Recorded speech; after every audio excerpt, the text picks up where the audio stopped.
Hi, I'm Lady Belladonna Laveau, and I am the vessel of Baubo in the year 2026, the 40th anniversary of Spring Mysteries Festival.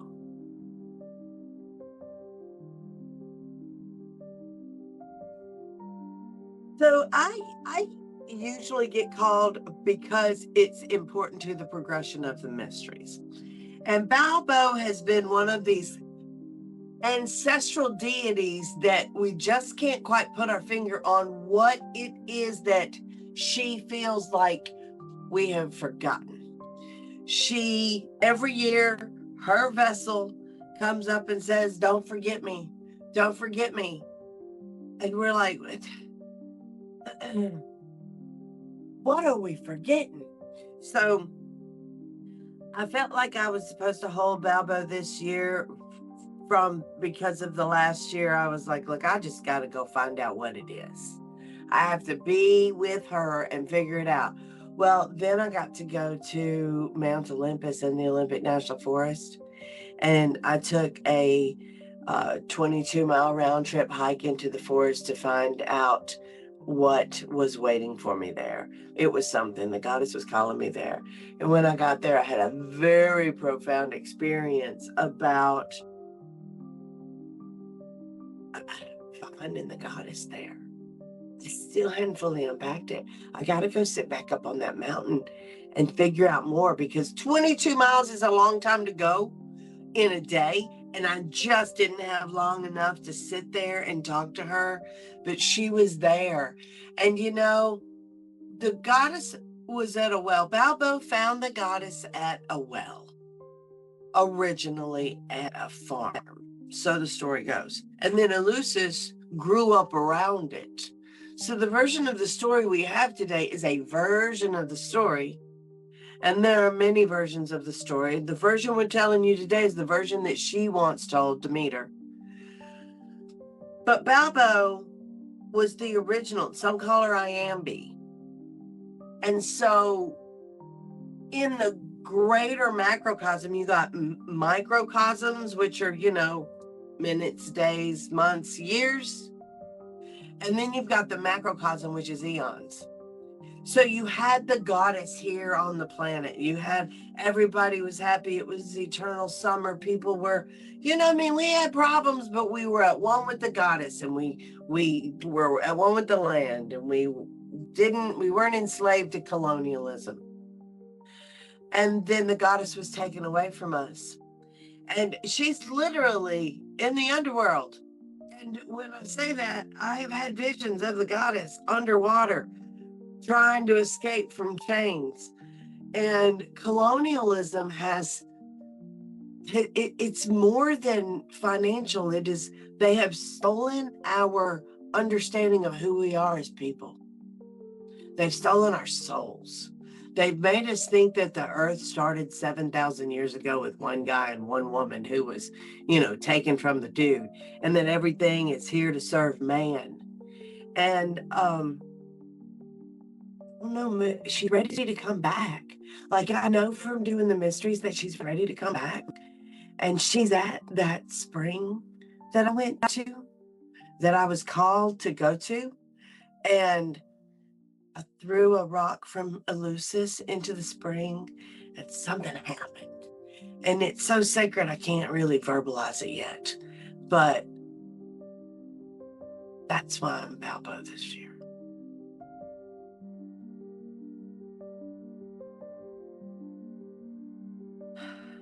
That the meditations, when we do our meditations, we have these invoking meditations, and it's kind of a story. You do one and then the other, and then you go through this experience, and each one's different for each god, but it guides you. And I was in the bottom of a well, and I thought that was weird. And so what I'm getting out of Baubo is that she started out as a human, but then she became the land. And the land of Eleusis, I'm about to cry, okay? So the land at Eleusis is no longer sacred. They've turned it into an oil refinery. I mean, the ruins are there, but people go and they go, Bella, the goddess is not there. Like, the goddess is not there. People put out offerings, but you cannot feel the goddess there. It feels abandoned. Well, the first thing that I considered when I came to the mysteries the very first time was that Mount Olympus was here. And interestingly enough, where we held the mysteries was in the shadow of Mount Olympus. It was out on the peninsula at Fort Flagler.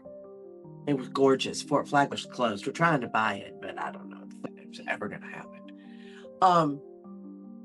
So I went to Mount Olympus. I went to the springs, and I feel like she became Eleusis, and then she didn't have anywhere to go for thousands of years.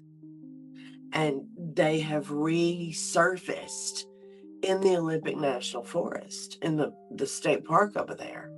And man, when you go deep into the forest, it is extremely magical. I mean, the locals call it magical. The slogan for this year is, "The mountain is magical." They are also figuring it out. There's people that they have figured it out as well. And I wonder, if I get there, if I'm going to find people that I already know in the movement, because there's a settlement out there of people.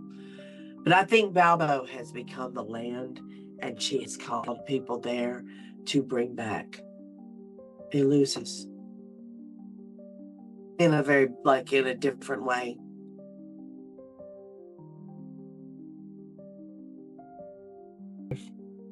Oh my God. Yeah, okay, so it's an excuse to be bawdy. I get to say the things that I often have to not say because I'm the archpriestess and I'm not allowed to say those things. Sometimes I say them anyway. But it's usually when I'm just alone with my students or in a class or something where it can be recorded and then replayed for the whole world to see. But she's fun. And I also learned that she processes grief. She helps you process grief. And we're incorporating Golden Fleece in this year with the goddess. Mary has been wanting to bring back Golden Fleece for years. Mary's the ritual director. And so we're bringing it back this year. And it's about processing grief. And I didn't know that. There's rituals that we have been taken away from us about processing grief that are starting to resurface now. The gods are giving them back to us. And that's one of them.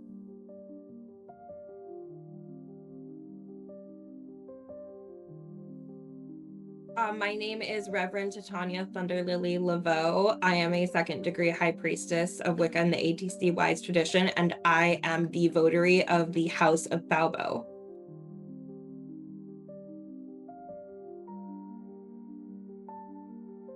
It was purely accidental and not at all what I expected or at the time even wanted. So the votary that we'd had for a very long time had 2 kids and was ready to step back. And so when I took on the role of Baubo, which was just last year in 2025, there wasn't a votary to give me that knowledge. I had to find things out by doing my own research and by meditating with the goddess. And I received a lot of very powerful downloads that our priesthood hadn't experienced before that have actually made changes to this current script for this year.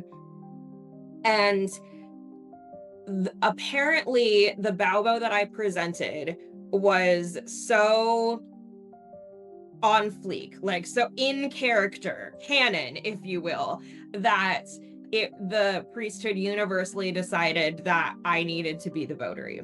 And so I stepped back as the votary for the Temple of Artemis, and I took on the role as the votary for the House of Baubo.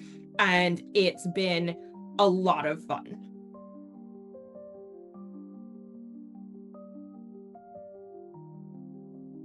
Because this is my first year as the votary, I haven't even been the votary for more than 6 months yet, and I was just the vessel last year. I don't really have like the bandwidth to talk about continuity it in terms of past tense, but going forward, it's very important for me to train future vessels about what the goddess not just represents, but like who she is, where she originates from, and why she's important in the mysteries, because I feel that much of that was lost before I came into the role, and we had Baubo be like the trickster or the jester or just like the comic relief, and that's a very tiny, tiny part of her role in the mysteries. And so I want to keep what's sacred sacred and teach the future vessels and future pilgrims the connection between mirth and reverence and why it's important.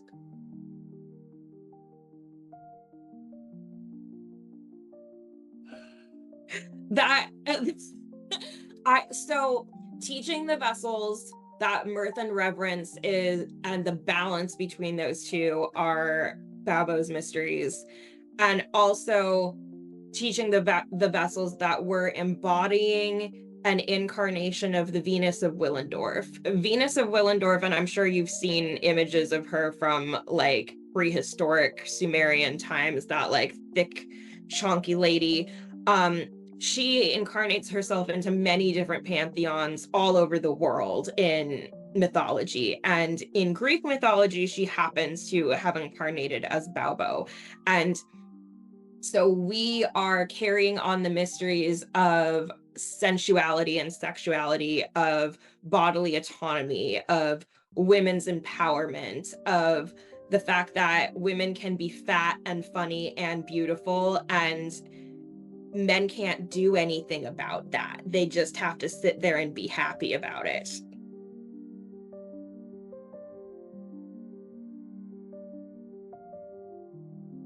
It leading a temple, well, first of all, leading the House of Baubo is vastly different than leading the Temple of Artemis. Leading the Temple of Artemis was like literally herding wolves.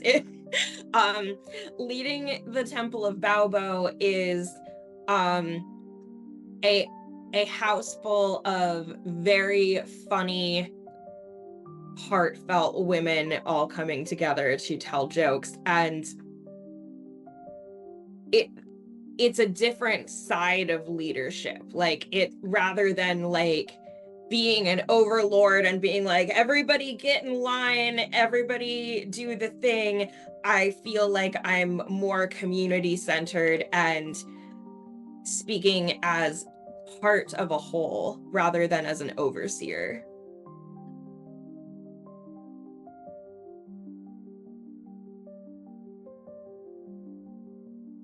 I hope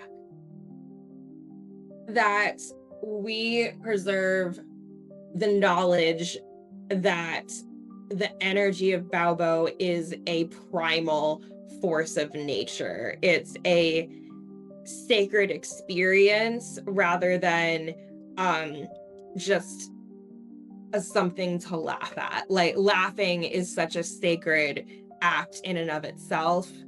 And I want those deep mysteries that we just so recently uncovered and that you'll witness this year in the new script.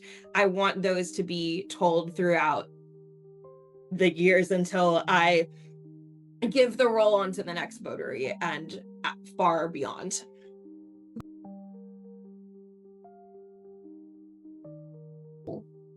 Baubo literally saves the world. Like, Baubo is the reason that Demeter is able to come out of her grief long enough to make change happen and to push the story forward. Baubo uses her sense of humor and her ability to be wild and big and larger than life to bring Demeter out of essentially a catatonic state of grief and get her moving again. If Baubo didn't exist, we wouldn't have a planet. we would be living in perpetual winter.